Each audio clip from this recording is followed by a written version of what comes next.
You draw a circle using the compasses around you, and if you go beyond the perimeter. Kalau saya menyampaikan hal yang semacam ini, maka tentu saja saya akan banyak dihujat, dianggap mendukung Dajjal dan lain sebagainya. Ya, tapi apa boleh buat, saya harus sampaikan ini karena apa? Karena di luar dugaan banyak orang, sebenarnya Freemason itu adalah salah satu organisasi yang anggota-anggotanya memberikan dampak luar biasa terhadap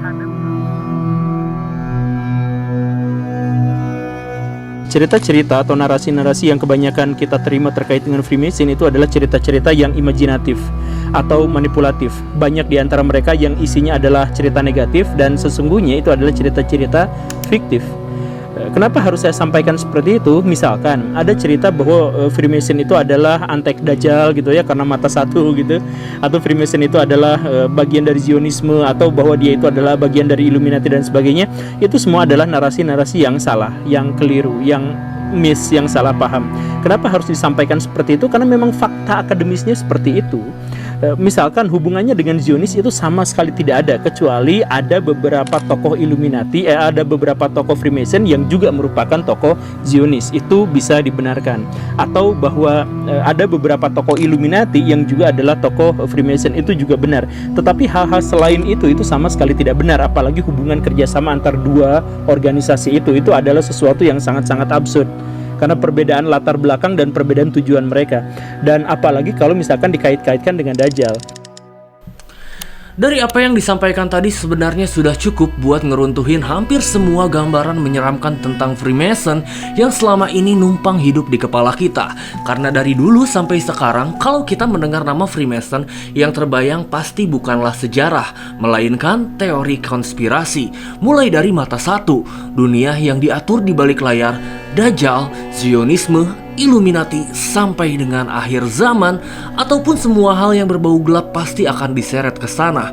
Padahal kalau kita tarik ke belakang, yang membuat Freemason itu terlihat menakutkan bukanlah bukti sejarahnya, tetapi karena narasi yang dibangun terlalu lama tanpa pernah diuji ulang.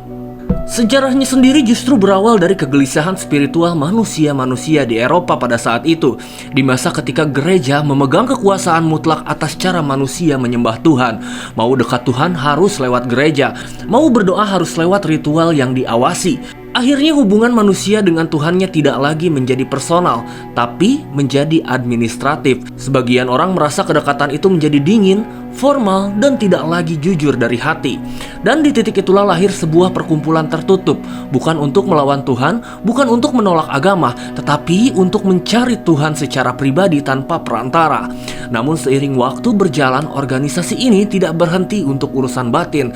Ia tumbuh menjadi jaringan. Orang-orang di dalamnya saling menguatkan dalam pekerjaan, dalam posisi, ataupun dalam pengaruh. Dan dari sinilah Freemason mulai dikenal bukan cuma sebagai organisasi kebatinan, tetapi juga sebagai jaringan sosial yang sangat rapi. Sebelum akhirnya Eropa memasuki masa yang paling gelap, yaitu Inkuisisi. Orang-orang dipaksa untuk memilih antara iman atau nyawa.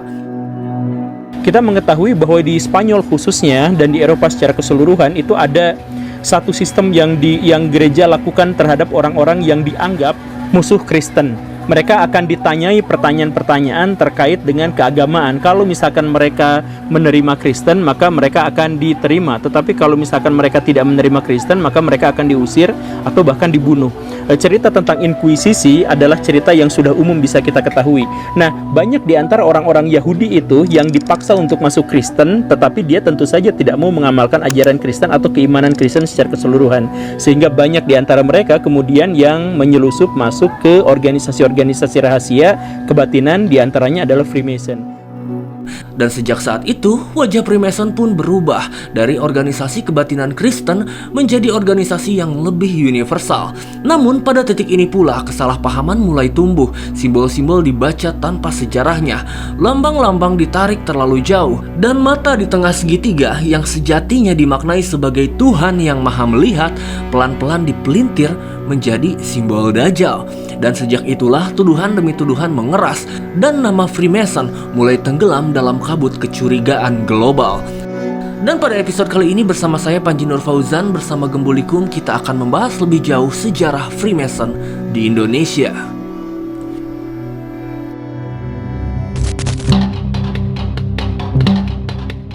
di luar dugaan banyak orang, sebenarnya Freemason itu adalah salah satu organisasi yang anggota-anggotanya memberikan dampak luar biasa terhadap kemerdekaan Indonesia.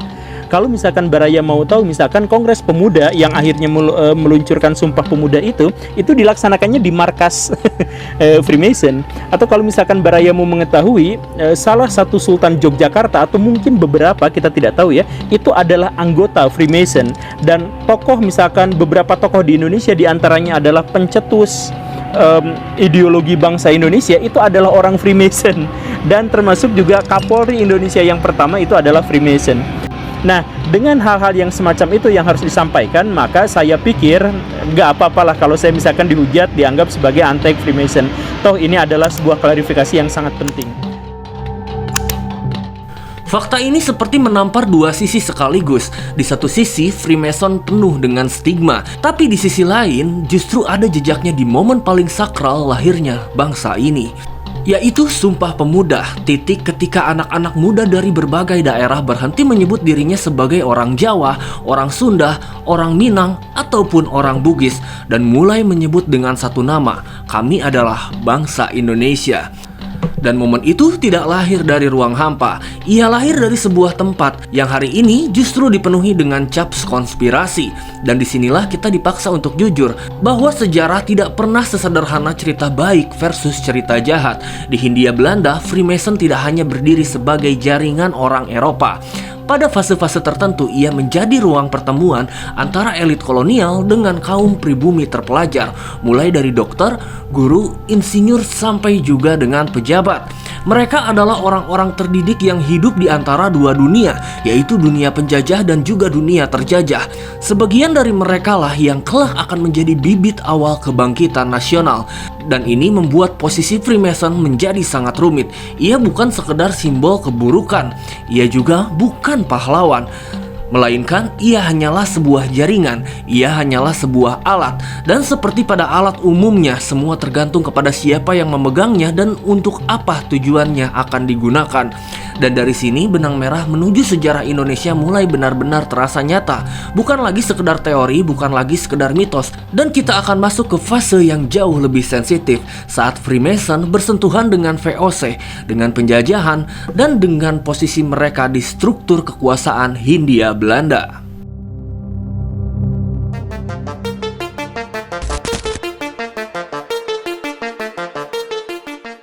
Ya, karena mereka adalah organisasi yang menyembunyikan diri gitu. Jadi terus aja spekulasi-spekulasi terkait dengan mereka itu bertambah hebat semakin seiring berjalannya waktu. Misalkan begini, Indonesia itu dijajah oleh VOC, atau sebagian wilayah Indonesia itu dijajah oleh VOC dari tahun 1602 sampai 1799, nyaris 200 tahun. Dan faktanya adalah bahwa VOC itu didirikan oleh Freemason. Jadi kalau ada anggapan bahwa Freemason itu menjajah Indonesia selama kurang lebih 200 tahun, itu adalah pernyataan yang tidak benar, tetapi tidak berlebihan kalau ada orang yang mengatakan seperti itu. Karena sekali lagi, Freemason itu adalah pendiri VOC, tetapi apakah VOC sepenuhnya dikendalikan oleh Freemason, itu adalah sesuatu hal yang lain. Kalau kita berbicara soal VOC, otomatis kita akan membicarakan tentang penjajahan. Karena selama ini yang kita tahu cuma satu, VOC sama dengan penjajah, VOC sama dengan penindas, VOC sama dengan penderitaan. Itu memang betul. Tetapi yang jarang ditanya orang adalah siapa yang ada di balik meja ketika VOC itu dibentuk.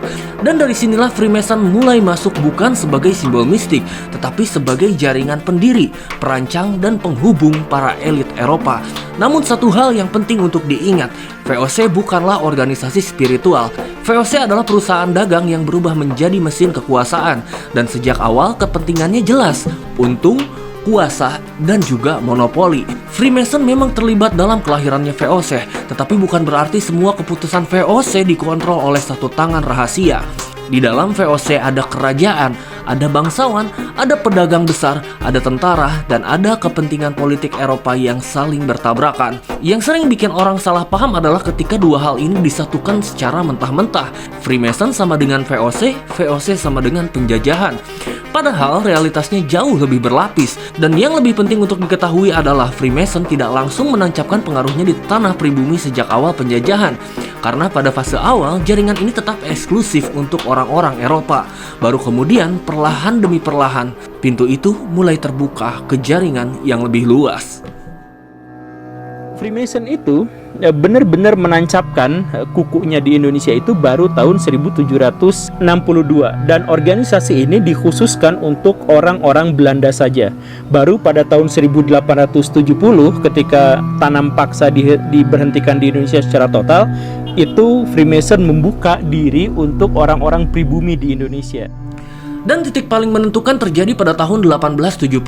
Tanam paksa diberhentikan, sistem kolonial bergeser, dan untuk pertama kalinya pribumi diberi celah untuk masuk ke ruang-ruang yang sebelumnya tertutup rapat. Bukan sekedar untuk menjadi buruh, bukan sekedar untuk menjadi alat, tetapi untuk disiapkan menjadi bagian besar dari sistem. Dan disinilah mulai muncul dokter-dokter pribumi, guru-guru terdidik, insinyur, pegawai pemerintahan, sampai pejabat daerah. Mereka adalah orang-orang yang hidup di persimpangan sejarah, lahir sebagai rakyat jajahan, tapi dididik dalam sistem penjajah. Dan di dalam lingkungan seperti inilah jaringan Freemason mulai berkembang di kalangan elit pribumi. Bukan sebagai simbol pemujaan, bukan sebagai sekte gelap, tetapi sebagai jaringan koneksi, sebagai akses, dan juga sebagai peluang. Orang-orang yang sudah berada di posisi strategis akan menarik kader baru. Kader baru akan dibina, lalu didorong naik, lalu ia wajib melakukan hal yang sama pada generasi berikutnya. Begitu seterusnya, pelan sunyi tapi membentuk jaringan yang semakin luas. Dan akhirnya sejak saat itu banyak sekali orang-orang pribumi di Indonesia yang masuk ke dalam jajaran Freemason. Beberapa di antaranya adalah orang-orang yang sangat penting. Dan kalau kita mau sebut nama, kita bisa saja menyebut bahwa Sri Sultan Hamengkubuwono ke-8 atau Paku Alam ke-7 itu adalah anggota Freemason yang resmi. Seperti itu. Dan masih banyak tokoh-tokoh yang lain. Seiring berjalannya waktu semakin banyak orang, termasuk juga Budi Utomo. Di sini ceritanya menjadi semakin rumit sekaligus semakin menarik, karena yang mulai masuk ke dalam jaringan ini bukan lagi orang Eropa saja, tetapi justru para elit pribumi itu sendiri, mulai dari sultan, bangsawan, dan juga tokoh pemerintahan lokal. Mereka adalah orang-orang yang di mata masyarakat adalah simbol kekuasaan dan juga simbol kehormatan. Tapi ternyata mereka juga berada dalam jaringan yang lahir di Eropa itu. Ini penting untuk dipahami pelan-pelan, bukan untuk menghakimi, bukan juga untuk menjustifikasi, tetapi untuk melihat betapa kompleksnya posisi para tokoh pribumi di masa kolonial. Di satu sisi mereka adalah bagian dari struktur kekuasaan penjajah, tetapi di sisi lain mereka juga hidup bersama rakyat yang tertindas. Sebagian memilih untuk tunduk penuh, sebagian lainnya justru memanfaatkan akses dan juga pendidikan itu untuk diam-diam menyiapkan sesuatu yang lebih besar. Dan dari rahim orang-orang yang terdidik inilah perlahan mulai tumbuh kesadaran berbangsa. Bukan lagi soal daerah, bukan lagi soal suku, tetapi soal masa depan satu tanah bersama. Namun kesadaran itu tidak langsung meledak di jalanan. Ia justru tumbuh di ruang-ruang diskusi, di meja belajar, dan di lingkungan elit yang selama ini dianggap terpisah dari rakyat. Dan dari sinilah lahir satu organisasi yang kelak akan diajarkan di buku sejarah sebagai tonggak awal kebangkitan nasional. Budi Utomo itu dipenuhi oleh orang-orang Freemason.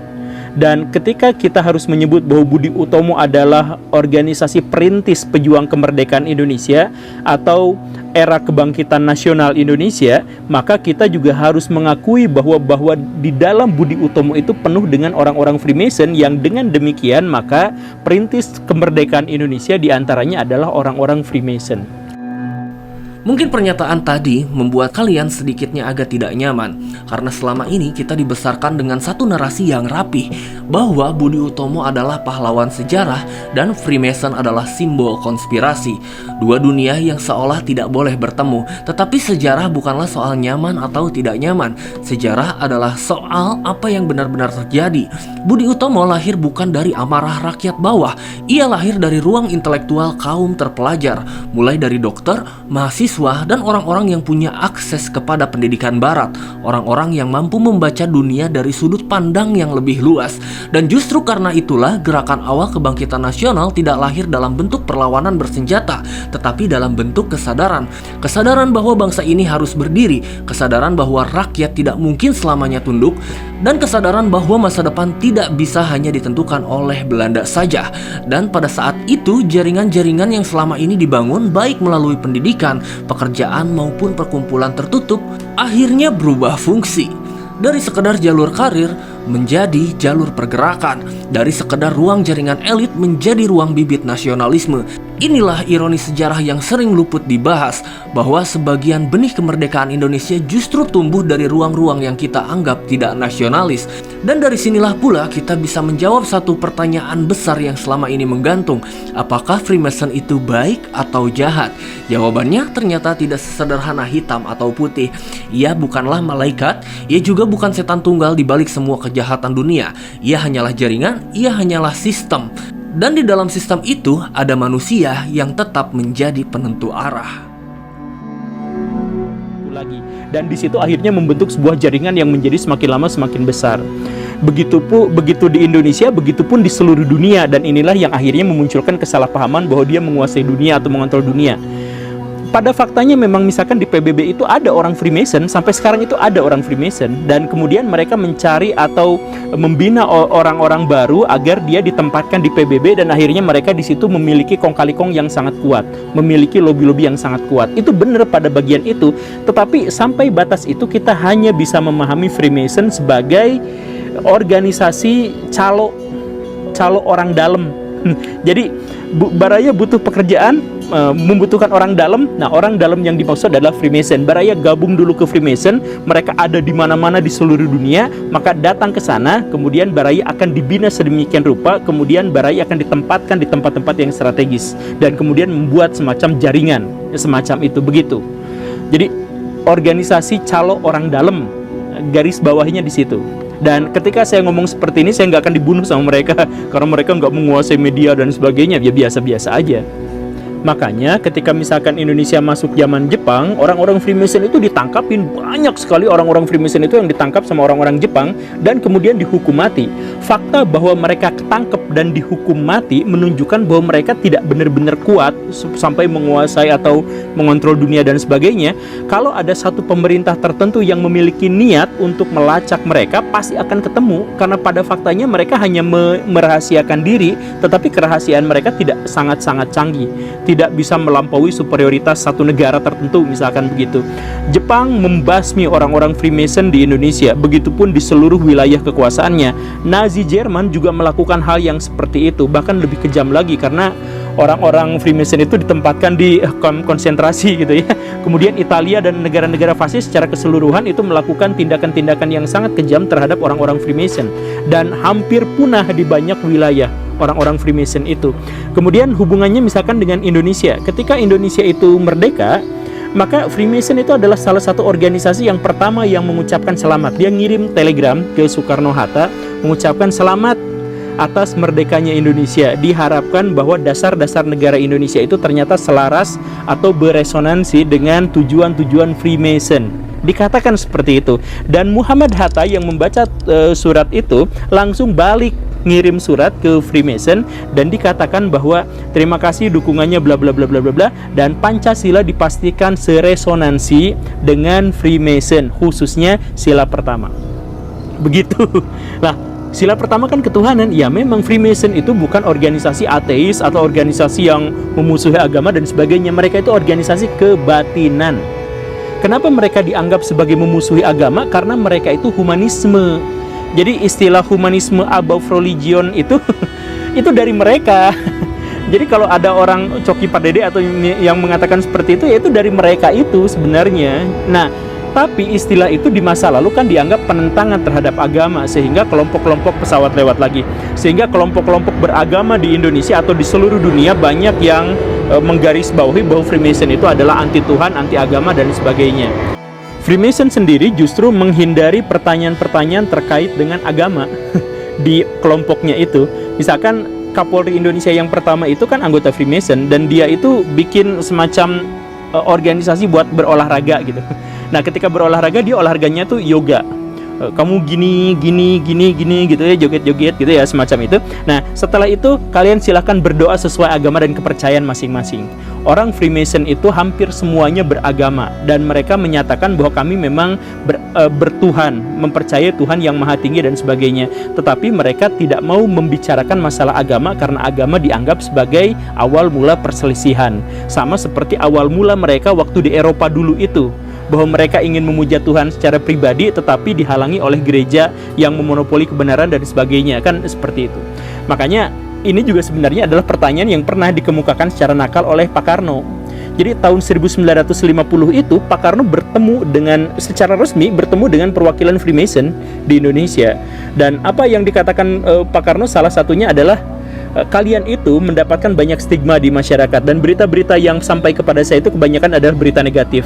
Sekarang saya mau tanya, kalau orang ateis itu boleh ikut Freemason nggak? Kan pertanyaan itu adalah pertanyaan nakal yang sebenarnya diarahkan bahwa orang-orang ini itu adalah orang-orang kebatinan, bukan anti Tuhan sama sekali, tapi bertuhan, cuman mereka itu tidak mau membicarakan masalah keagamaan. Begitu. Dan kalaupun pada faktanya Freemason memang dibubarkan di Indonesia, iya, itu benar. Soekarno itu membubarkan Freemason pada tahun 1962, dan itu sama sekali tidak terkait dengan kekejian mereka atau kejahatan mereka dan sebagainya. Tapi karena pada waktu itu Soekarno ingin menjelaskan dan menggarisbawahi kebudayaan nasional Indonesia. Kan Soekarno pada waktu itu menjadi, pas masa demokrasi terpimpin itu, menjadi cenderung otoriter, kan, menjadi cenderung satu arah gitu, karena memang Hatta pada waktu itu sudah mundur, tokoh-tokoh yang cenderung liberal sudah mundur dan sebagainya, sehingga pada waktu itu penguasa tunggalnya adalah Bung Karno, dan pada waktu itu Bung Karno ingin menegaskan status Indonesia sebagai satu negara kesatuan yang memiliki budaya yang khas. Dan karena Freemason itu berasal dari Belanda, maka Soekarno itu marah-marah karena menganggap bahwa Freemason itu masih orang-orang nekolim, masih orang-orang bekas penjajah Indonesia. Begitu. Jadi Freemason dibubarkan di Indonesia, yes. Dilarang di Indonesia, yes. Tapi alasannya adalah alasan politik Bung Karno dan tidak ada kaitannya dengan kejahatan-kejahatan kemanusiaan yang digembar-gemborkan. Dan akhirnya kita sampai pada satu kesimpulan penting, bahwa apapun yang kita bahas dalam rangkaian cerita ini tentang Freemason, tentang sejarah, tentang pengaruh, dan juga tentang jaringan, tidak semuanya bisa kita telan sebagai kebenaran mutlak. Karena berbagai narasi yang kita pakai di sini adalah campuran antara fakta sejarah yang bisa diverifikasi, opini, dan juga spekulasi populer yang berkembang di tengah masyarakat. Sebagian di antaranya bisa dipertanggungjawabkan secara ilmiah, sebagian lainnya masih berada di wilayah tafsir dan juga perdebatan. Maka video ini bukanlah untuk menghakimi, bukan juga untuk memaksa siapapun percaya, melainkan sebagai bahan untuk berpikir, bertanya, dan menimbang dengan kepala dingin. Karena sejarah tidak pernah berdiri di satu sisi saja. Ia selalu punya lebih dari satu wajah, dan tugas kita bukan memilih mana yang paling sensasional, melainkan yang paling mendekati kebenaran. Maka sudah seharusnya setiap informasi disikapi dengan pikiran terbuka dan nalar yang sehat. Saya Panji Nur Fauzan, terima kasih telah menyimak sampai akhir. Sampai jumpa di video berikutnya.